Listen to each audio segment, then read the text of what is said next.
ፍሬህይወት ባህሩ ከሌለች ባገሩ ጥፉ ጥፉ ይላል ብረሩ ብረሩ እየተባለላት እጅግ ተወዳጇና አንጋፋዋ አርቲስት ድንገተኛ ህልፈት ብዙዎችን አስደንግጧል። ይቺ አንጋፋና ሁለገብ የሆነችው አርቲስት ፍሬህይወት ባህሩ በዛሬው ዕለት ጠዋት ገላዋን ተጣጥባ ልብሷን ለባብሳ ወደ ስራዋ ወደ ጉዳዩዋ ለመሄድ እየተዘጋጀች ባለችበት ሰዓት ብርድ አለኝ ብላ ሸርተታለች ሲሉ በዙሪያዋ የነበሩ ወዳጆች ህልፈቷን ተናግረዋል። እጅግ በሚያሳዝን ሁኔታና ድንገተኛ የሆነ ህልፈቷ የተሰማበት መንገድ ደግሞ ብዙዎችን አስደንግጧል።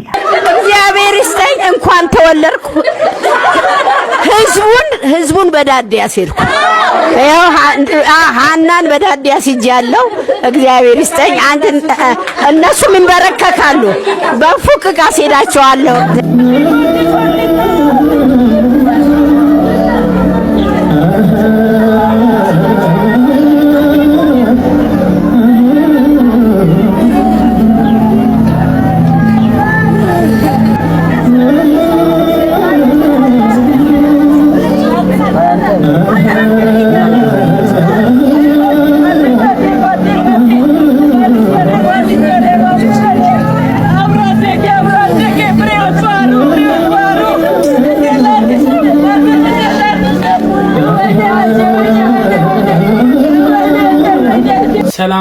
ሰላም ቤተሰቦች እንዴት ናችሁ? ደህና ናችሁ? እኔ ደህና ነኝ። ክብሩ ይስፋ ብያለሁ ባለቤቱ ቤተሰቦች ዛሬም እንደተለመደው ለእናንተ ወቅታዊ አዳዲስ መረጃ ዘል የሆኑ ቪዲዮዎችን ይዤላችሁ መጥቻለሁ። አብራችሁን ቆዩ። ለቻናሉ አዲስ ሆናችሁ ደግሞ ሰብስክራይብ የምትለውን በተን መንካት እንዳይረሳ። ቤተሰቦች ቪዲዮውን ላይክ ማድረግ እንዳትረሱ፣ ምክንያቱም ለብዙዎች ጠንከር ብሎ ቪዲዮ ተደራሽ እንዲሆን ስለሚረዳኝ ነው። በቅድሚያም በዛሬ ቪዲዮ ይዤላችሁ ከመጣኋቸው ጉዳዮች መካከል እንግዲህ የአርቲስት ፍሬህይወት ባህሩ እንግዲህ ስርዓተ ቀብሯ ተፈጽሟል በዛሬ ቀን። እንዲሁም ደግሞ የሷን ቀብርን ያበላሹ ጉዳዮች አሉ። እነዚህ ጉዳዮች ምንድናቸው? በእነዛ ላይ ሀሳባችንን እንሰጥባቸዋለን። እኚህና እኚህ የመሳሰሉ የተለያዩ ቪዲዮዎችን ይዤላችሁ መጥቻለሁ። አብራችሁን ቆዩ። ወደ ቪዲዮዎቹ እንሄዳለን።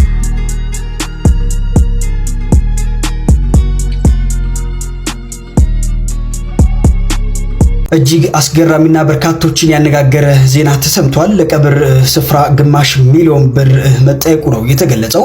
የቅድስት ሥላሴ ቤተክርስቲያን የቀብር ቦታ ክፍያ እንግዲህ በዚህ ሰዓት እጅግ በርካቶችን ያነጋገረ ይገኛል። አንጋፋው አርቲስት ፍሬህይወት ባህሩን በዘላለማዊ እረፍት ለመሸኘት በቅድስት ሥላሴ ቤተክርስቲያን የቀብር ቦታ ለማስጠየቅ እንግዲህ የሄዱ የሙያ ባልደረቦች እጅግ ከፍተኛ የዋጋ ተመን እንደተጠየቁ ገልጸዋል። ሪፖርቱ እንደሚያመለክተው አርቲስቷ ከባልደረቦቿ ጋር ጎን ለጎን እንድታርፍ ምን ማድረግ እንዳለባቸው የጠየቁት እነዚህ ግለሰቦች ታዲያ ለቀብር ቦታ የተጠየቀው ከፍተኛ ክፍያ ማለትም ፉካ ወይም ደግሞ ፉቴጅ ውስጥ ከሆነ 120 ሺህ ብር መክፈል እንዳለባቸውና እንዲሁም ደግሞ የቤተክርስቲያን አባል መሆኗን የሚያረጋግጥ ማስረጃ ማቅረብ እንደሚገባና እንዲሁም ደግሞ ግቢ ውስጥ ወይም ደግሞ መሬት ላይ ለመቅበር 500 ሺህ ብር ወይም ደግሞ ግማሽ ሚሊዮን ብር መክፈል ግዴታ ሲሆን ለዚህም ደግሞ የብፁዕ ወቅዱስ ፓትርያርኩ ፍቃድ እንደሚያስፈልግ ነው እንግዲህ የተገለጸው። ሪፖርቱ ያቀረቡት አቶ ቴዲ ካሳ እንደገለጹት ቅድስት ሥላሴ ግቢ ውስጥ የቀብር ቦታ እንደሌለ የተነገራቸው ሲሆንም ቦታ ያለው ጎረቤት በዓለ ወልድ ቤተክርስቲያን መሆኑ ነው እንግዲህ የተነገራቸው። እናንተስ ስለዚህ አስገራሚ ክፍያ ምን ትላላችሁ? ሐሳባችሁን አጋሩ እስኪ። እንግዲህ በቀብር ስርዓቱ ላይ አንድ መስተጓጎል ከፈጠሩ ጉዳዮች መካከል እንግዲህ ይህ ነው። እንደነገርኳችሁ የቀብር ስርዓቱን ለመፈጸም እንግዲህ ለፉካ ብቻ እስከ 120 ሺህ ብር እንዲሁም ደግሞ በተጨማሪም ደግሞ በግቢ ውስጥ በመሬት ለመቅበርም ደግሞ እስከ ግማሽ ሚሊዮን 500 ሺህ ብር ድረስ የሚጠይቁ መሆኑን ይህን ጉዳይን በሰሙ ጊዜ ብዙዎች ቅሬታቸውን እያሰሙ ይገኛሉ። ተገቢ አይደለም። ምክንያቱም ይህቺ ሴት ለሀገር ትልቅ ውለታ ውላለች። በጥበብ ጉዳይ ላይ ብዙዎች አድናቂዎች ያፈራች እንዲሁም ደግሞ በብዙዎች ዘንድ ተቀባይነትን ያገኘች ትልቅ አንጋፋ አርቲስት ነችና ይህ የቀረበው ክፍያ ለሷ ተገቢ ያልሆነ እንዲሁም ከመጠን በላይ ከአቅማችንም በላይ የሆነ ነው ብለው እንግዲህ ቅሬታቸውን እያሰሙ ይገኛሉ። በዚህ ጉዳይ ላይ ብዙዎች ሀሳባቸውን እየሰጡበት ይገኛሉ። እናንተስ የቀረበው ገንዘብ ወይም ደግሞ ለክፍያ የጠየቀው ተመን ተገቢ ነው ወይ ብላችሁ ታስባላችሁ? ሀሳባችሁን እስቲ ኮሜንት ሴክሽን ላይ አጋሩ። በውጭ ሀገር ያሉት ልጆቿ በስልክ ነው የሰሙት ወይ ደግሞ እንደማንኛውም በሶሻል ሚዲያ ላይ ሰምተው እጅግ በጣም ነው ያዘኑት እና እናቴ ሞት ከእናቴ እረፍት ቀጥሎ በሁለተኛ ደረጃ ማናሳዘነ በማን እጅግ በጣም ልብ ተሰበረ ብለሽ በፍሬህይወት ባህሩ ነው። የኔና የሷን ወዳጅነት የሚያውቁት እውነታውን ለማጣራት እኔ ጋር ሲደውሉ እኔም ከሶሻል ሚዲያ ነው መርዶን የሰማሁት።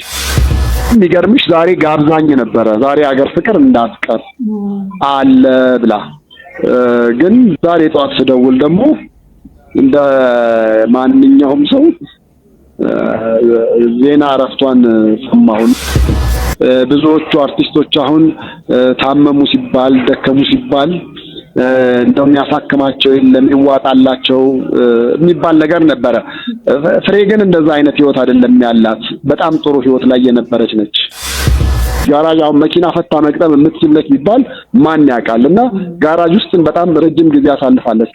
እንደሰማችሁት ነው። ሌላኛው የአርቲስቷን ወይም ደግሞ የአርቲስት ፍሬህይወት ባህሩን እንግዲህ ስርዓተ ቀብር ካበላሹ ጉዳዮች መካከል አንደኛው ይህ ነው። ምክንያቱም የተለያዩ መረጃዎች በተለያዩ ሶሻል ሚዲያ እየተዘዋወሩ ይገኛሉ። እነዚህም ጉዳዮች ብቻ ሳይሆን የእናታቸውንም እንዲሁም ደግሞ በአቅራቢያው ያሉትም ደግሞ በእሷ ዙሪያ ያሉትም ደግሞ የእሷ ጓደኞች፣ ጎረቤት ዘመዶችም ሊሆኑ ይችላሉ። እነሱ መረጃውን የሰሙት ከተለያየ ሶሻል ሚዲያ መሆኑ የበለጠ የስርዓተ ቀብሩን ሊያስተጓጉሉ ከቻሉ ጉዳዮች መካከል አንዱ ነው። ምክንያቱም እነዚህ ሰዎች እንደ ባህላችን እንደ ወጋችን እንግዲህ ማንም ያረዳቸው አካል የለም። ሶሻል ሚዲያ ላይ ከሚናፈስ ወሬ ተነስተው ነው ይህንን ጉዳይ ሰሙት። ይህ ጉዳይ እንግዲህ ሌላኛው የአርቲስት ፍሬህይወት ባህሩን ስርዓተ ቀብር ካስተጓጎሉ ወይም ደግሞ ካበላሹ ጉዳዮች መካከል አንዱ ነው። በዚህ ጉዳይ ላይ ብዙዎችም እየተነጋገሩበት ይገኛል። ተጨማሪ ቪዲዮዎችም አሉ፣ ልጋብዛችሁ። አርቲስቷ የገቡት ቃል ተፈጻሚ ሆነ ተባለ። የአርቲስት ፍሬህይወት ባህሩ በዓይን ብሌን በመለገሱ ሁለት ብርሃናቸውን ያጡ ሰዎችን ብርሃን ይመለሳል። እሳቸው ቢያልፉ ብርሃናቸው ሕያው ነው። አርቲስቷ በዓይናቸው 3 ጊዜ ለማየት በማሰብ የገቡት ቃል ተፈጻሚ ሆኗል ያለው የኢትዮጵያ ደምና ህብረ ሕዝብ ባንክ አገልግሎት ነው። ባንክ አገልግሎቱ የአርቲስት ፍሬህይወት ባህሩን የዓይን ብሌን በወንድማቸው ድንበሩ ባህሩና በቤተሰቦቻቸው መልካም ፈቃድ የተነሳው የአርቲስቷ ዓይን ለሁለት ሰዎች ብርሃን ይሰጣል ያለው የኢትዮጵያ ደምና ህብረ ሕዝብ ባንክ አገልግሎት ኮሜዲያንና አርቲስት ፍሬህይወት ህልፈት የተሰማውን ጥልቅ ሐዘን እየገለጸ ለወዳጅ ዘመዶቻቸው መጽናናትን ይመኛል። በዓይነው 3 ጊዜ ይዩበትም ብሏል። እንደሰማችሁት ነው። የአርቲስቷ ቅን የሆነ ልቦና፣ ቅን የሆነ አስተሳሰብ በመጨረሻም እንግዲህ ከራሱ አልፋ የሁለት ሰዎችን ዓይንን መልሳለች። በዓይኔ 3 ጊዜ አይበታሉ ብላም ይሄን ተናግራ ነበረ። በተጨማሪም እንግዲህ ቃል በገባችው መሰረት በወንድሞቿ፣ በቤተሰቦቿ እንዲሁም ደግሞ በዙሪያ ባሉት መልካም ሰዎች በጎ ፈቃደኝነት እንግዲህ በመጨረሻ ዓይኗን ተለግሶ ስርዓተ ቀብሯ ተፈጽሟል። በዚህ ጉዳይ ላይ ብዙዎች ለሷ ያለን ክብር የበለጠ እንዲጨምር አርጋናለች። እባካችሁን ሁላችንም እናስብበት፣ በዓይናችን 3 ጊዜ እንይበትም ብለው ይህንን መልእክትንም አስተላልፏል። ከተለያዩ ሰዎች የመጣ መረጃ ነው። ቤተሰቦች በዚህ ጉዳይ ላይ ብዙዎች እየተነጋገሩበት ይገኛሉ። እናንተስ አርቲስቷ ለሰራችሁ ቀን ስራ ምን ትላላችሁ? ሀሳባችሁን ኮሜንት ሴክሽን ላይ አጋሩ። እግዚአብሔር ይስጠኝ። እንኳን ተወለድኩ። ህዝቡን በዳዴ አስሄድኩ። ያው ሃናን በዳዴ አስይጃለሁ። እግዚአብሔር ይስጠኝ። እነሱም ይንበረከካሉ። በፉቅቅ አስሄዳቸዋለሁ። አንዴ ስንት ዓመት ስለሚለው ሳንለው ይባል እስከ 80 ላይ ገና እስከ 100 ነው የምጠብቀው ይባል።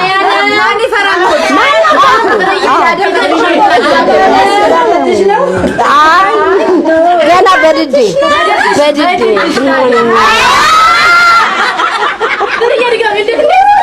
ከዚህ በኋላ በድዴ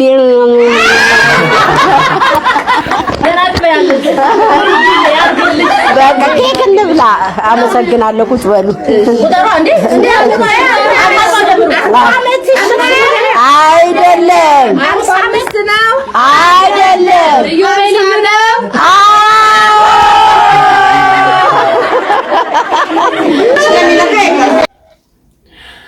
አርቲስት ፍሬህይወት ባህሩ በህይወት እያለች ከብዙዎች ጋር ተግባቢ እንዲሁም ተጫዋች እንደሆነች ሁላችንም እናውቃለን። ካሳለፈቻቸው መልካም ጊዜያቶች መካከል አንዱ ይሄኛው ነው። አርቲስቶች ተሰብስበው የሷ ልደትን አክብረዋት እንዲሁም ደግሞ ለሰራችውም ስራዎችም ውለታ ምላሽ እንዲሁም ብለው ከምስጋና ጋር ይህንን ቀንን በመልካም ጊዜ አሳልፏል።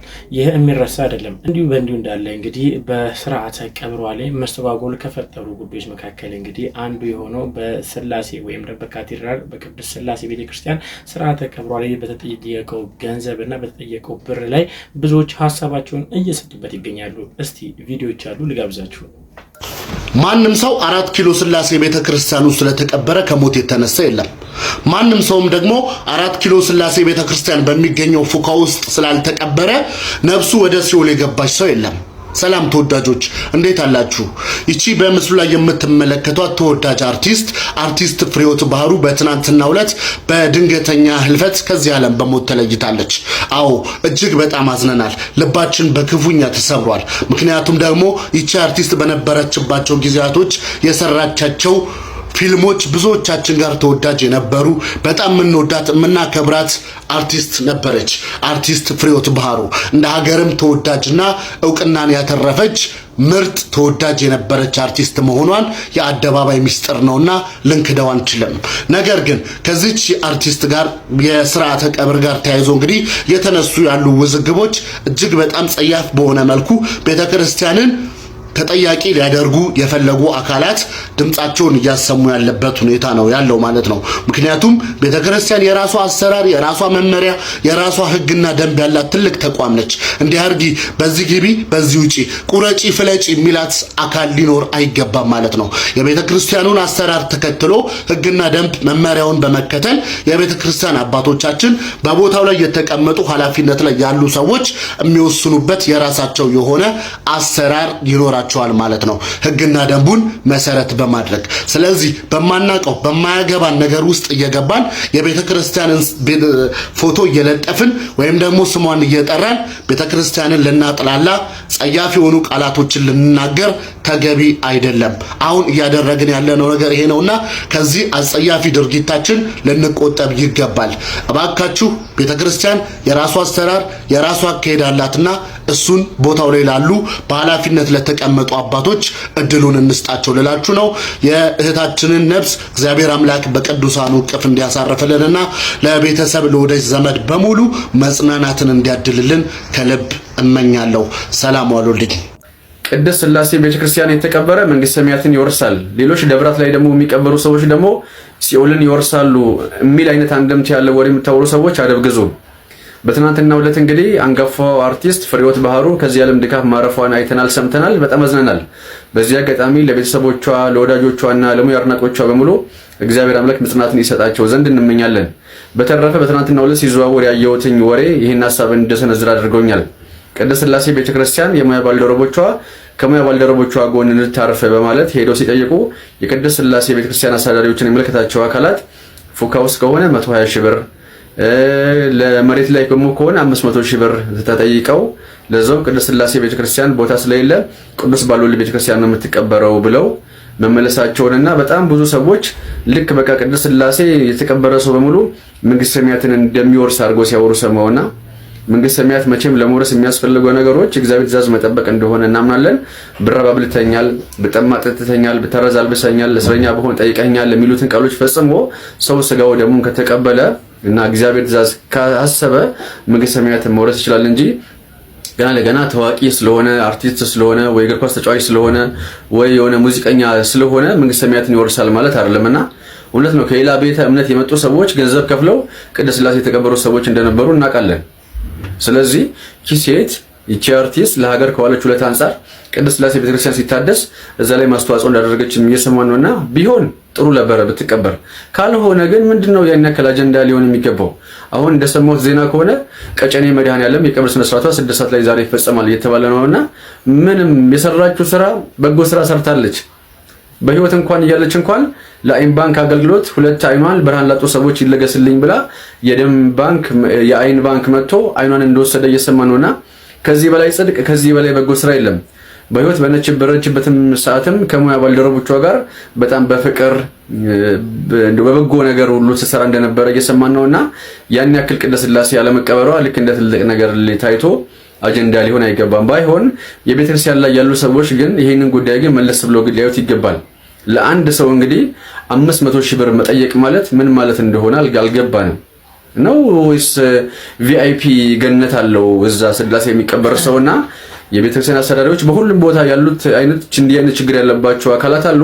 ስለዚህ ቅድስት ቤተክርስቲያን የሚመለከታቸው አካላት በሙሉ ይሄንን ጉዳይ እንደው እልባት እንዲሰጡትና እንደው ሁሉም ሰው መጥቶ ቅድስት ቤተክርስቲያን ላይ ሊቀበርበት የሚችል መንገድ ቢፈጠር ጥሩ ነው።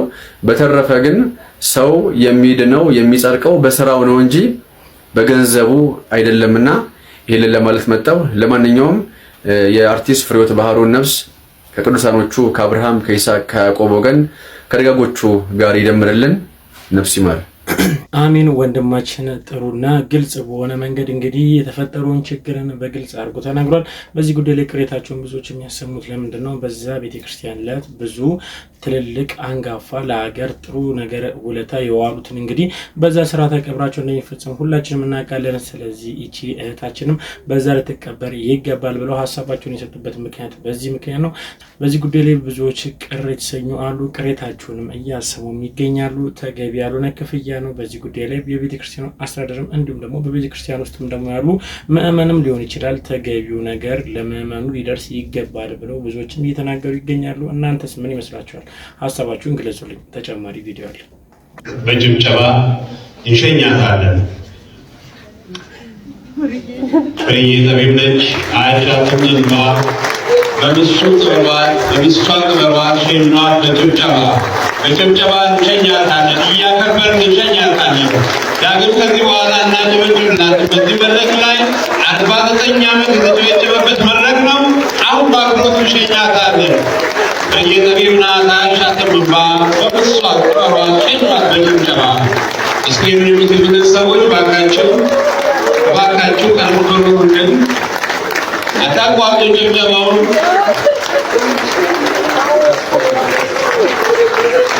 አታቋርጡ። የመጀመሪያ ጭብጨባ ያገኘችበት መድረክ ነው። የመጨረሻ የመሰናበቻ መድረክ ነው።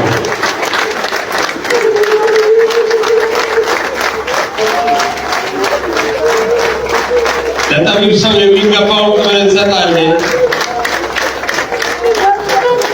ጅማሬው በጭብጨባ ነው። ሽኝቱ በጭብጨባ ነው። ጠቢብ ሰው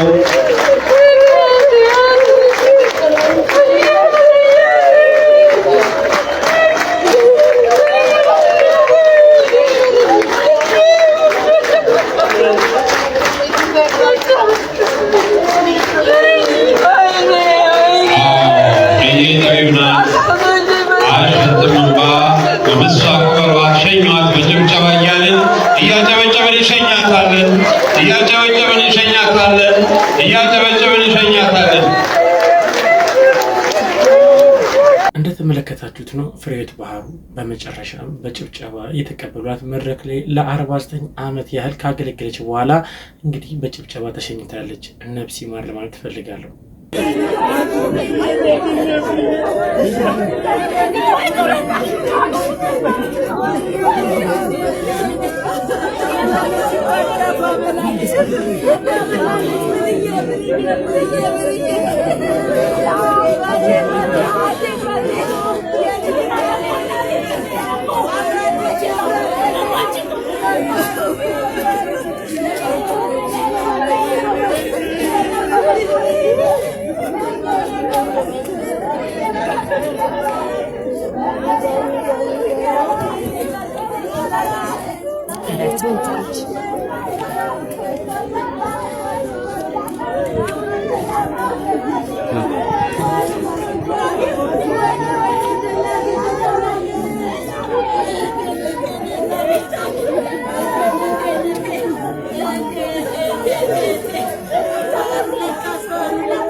በመጨረሻም ታዋቂዋ አንጋፋዋ በብዙ ዘንድም እንግዲህ ተወዳጇ የሆነችው አርቲስት ፍሬህይወት ባህሩ በመጨረሻ ስርዓተ ቀብሯ እንዲህ ባለ መልኩ ተፈጽሟል። ለወዳጅ ዘመዶቿ መጽናናትን እመኛለሁ። ከዚህ ጋር ሆኜ ቤተሰቦች በተጨማሪም አንድ መረጃ ደግሞ መጥቷል። የሰሞኑ የ12ኛ ክፍል ተማሪዎችን ፈተና ተመልክቶ ብዙዎች ተገቢ ያልሆነ ውጤት ነው ወይም ደግሞ ብዙ ተማሪ ወድቋል፣ በዚህ ጉዳይ ላይ መንግስት ዝም ሊለው የሚገባ ጉዳይ አይደለም፣ ትኩረት ሰጥቶ ሊሰራበት ይገባል ብለው ሀሳባቸውን እየሰጡ ይገኛሉ። ከነዚህ መካከል እንግዲህ አንድ ትኩረትን የሳበ ቪዲዮ አለ።